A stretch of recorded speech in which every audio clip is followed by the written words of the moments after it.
So this is the brand new Vivo V15 Pro. It's a new mid-range smartphone priced around £370 or $470 if you're in the US. And this does bring together a good range of mid-range and flagship features combined. So first of all, inside the box, you will find a user manual and your SIM eject tool. This comes with a pair of 3.5mm headphones by Vivo. So you're also getting a micro USB charging cable, so no USB-C.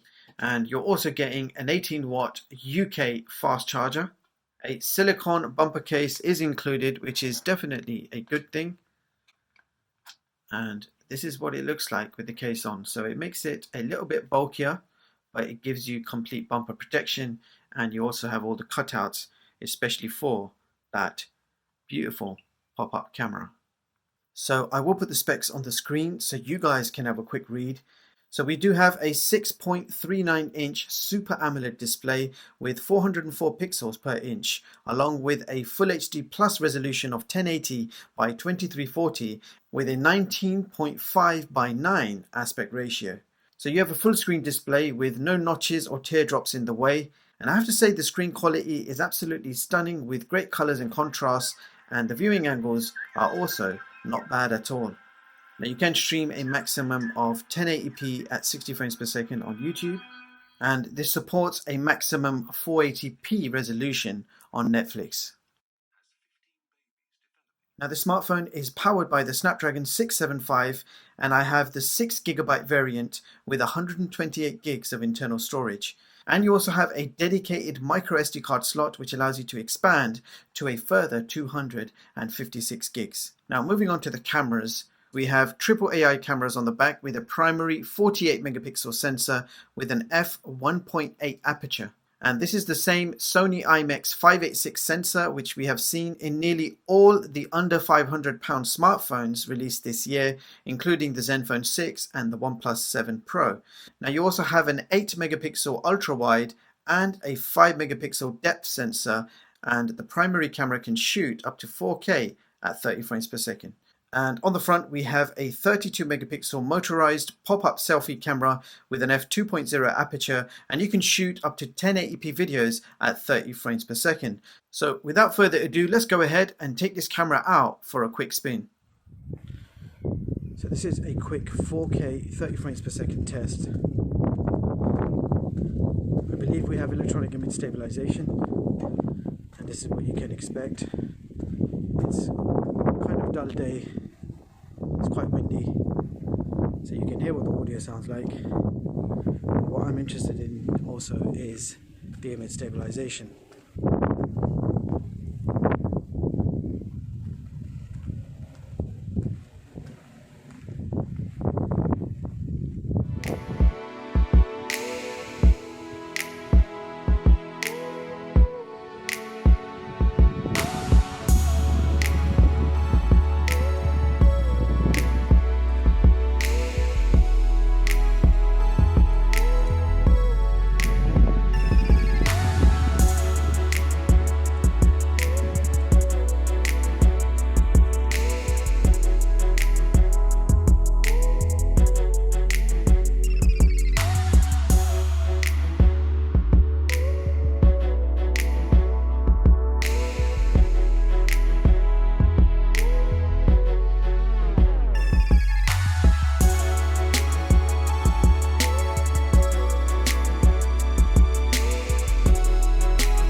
Furthermore, this smartphone is factory unlocked with 4G LTE and Bluetooth version 5. Now this is running Android version 9 Pie with Vivo's Funtouch OS version 9 on top. Now this OS is pretty much designed just like iOS devices.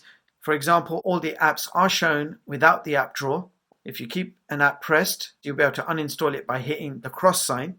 And above all, if you swipe up from the bottom, you get your shortcut center or quick toggles and switches. You can increase the brightness and volume from here, and you've got all your toggles over here on the left, and you can see that NFC is included in this global edition. a very iOS inspired skin, but I have to say it's not a bad thing at all. Very snappy in performance and offers quite a decent experience. And for navigation, we do have our usual on-screen touch buttons, menu, home and back. Now this smartphone is actually made from a multi-layer plastic body, and you have a very nice looking gradient design. Now the important thing to mention is it doesn't feel cheap at all. It doesn't feel like a cheap plastic. So you're still getting a premium look and feel, and it almost actually feels like glass. So I have to say, a very good quality build, and I'm loving that color. It does look very nice. Furthermore, if we talk about the front of the device, the bezels going all the way around, they're there, but again, they're not bad at all. They're very minimal, and aesthetically, the phone does do a good job at pleasing the eye. Furthermore, the smartphone is 8.2 millimeters thick and weighs 185 grams, so fairly thin and light. Now, the fingerprint sensor is actually located in display, and it does unlock the screen very fast. So you have to tap the screen once so the fingerprint appears, and then you can unlock the screen, and it's super fast, I have to say. And if I do a quick comparison with in-screen fingerprint sensor, this is the Mate 20 Pro. Let's just tap both screens and unlock, and you can actually see that the Vivo is a little bit faster in unlocking the screen than the Mate 20 Pro. So good job, Vivo. And you also have face unlock. I like how the face unlock works on this. You don't have to swipe up to activate it. You just press the power button once, camera opens and closes before you know it, and your phone is unlocked. So extremely fast face unlock, and no distracting noises. The camera just opens, does its job, and closes very quickly. So this has to be the fastest face unlocking I've seen with a pop-up camera so far. Now looking at the ports, at the bottom of the device we have our SIM card tray, microphone, micro USB charging port, and a single speaker. Now we have micro USB, but this does come with an 18-watt fast charger, which makes life a little bit quicker. Now if we just open up this SIM card tray, so we have a dual nano SIM card tray at the bottom.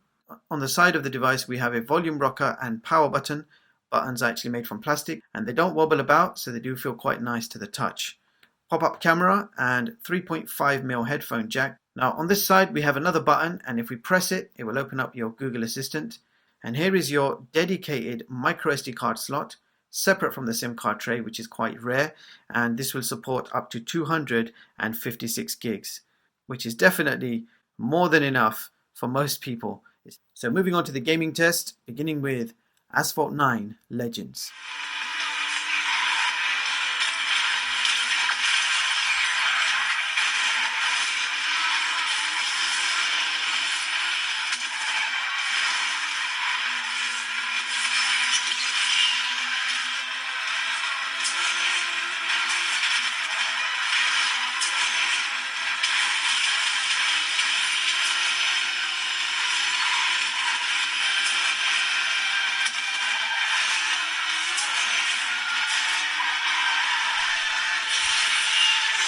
Now PUBG Mobile has automatically detected high settings for this device.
Furthermore, you have a 3700 milliamp hour battery, and it is supported by an included 18-watt fast charger. So you can get from 0 to 24% in just 15 minutes.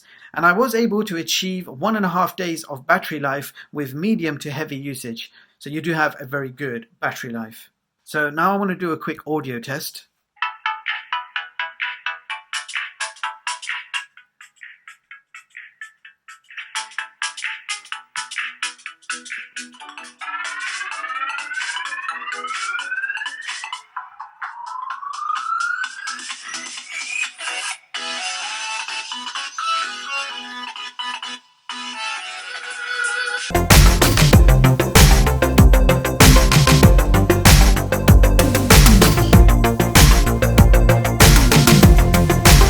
For you advanced users, DRM info shows Google Widevine level 3. And here is CPU-Z, where you can check out the clock speeds and GPU info along with the kernel versions and root information.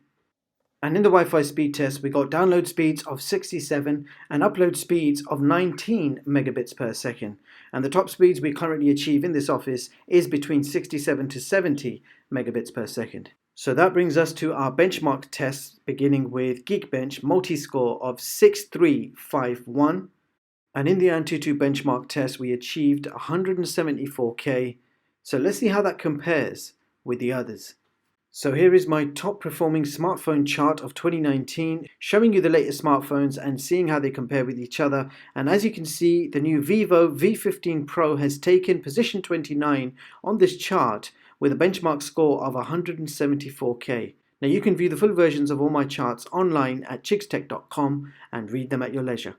So there you have it, guys. That was the Vivo V15 Pro, and here are my thoughts on this device. You have a great build quality. I absolutely love the design and colors, an absolutely gorgeous notchless full screen Super AMOLED display, and the standout features are, of course, the cameras, the super fast in-display fingerprint sensor, a great pop-up selfie camera which is also very fast in operation and produces great results. You also have a great battery life, superb performance in general operation, and you can game on the highest settings with no overheating issues. Now the extras include NFC, audio jack, infrared port, dedicated microSD card slot, and 18-watt fast charging. Now the iOS style Funtouch OS is actually quite good. It offers a great performance throughout.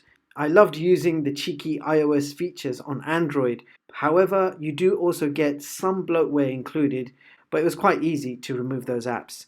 Now the only real letdown has to be the outdated micro USB port. This phone really deserves a USB Type-C port. Bottom line, another feature-packed mid-range smartphone priced under $500. This smartphone offers a very enjoyable experience, and Vivo managed to pack lots of little extras such as the pop-up camera, dedicated SD slot, and a whole lot more, offering plenty of bang for your buck. And with that being said, I will leave the links in the description so you guys can check this product out. Meanwhile, thank you so much for watching, and I hope you all have a brilliant day. See you in the next one, guys.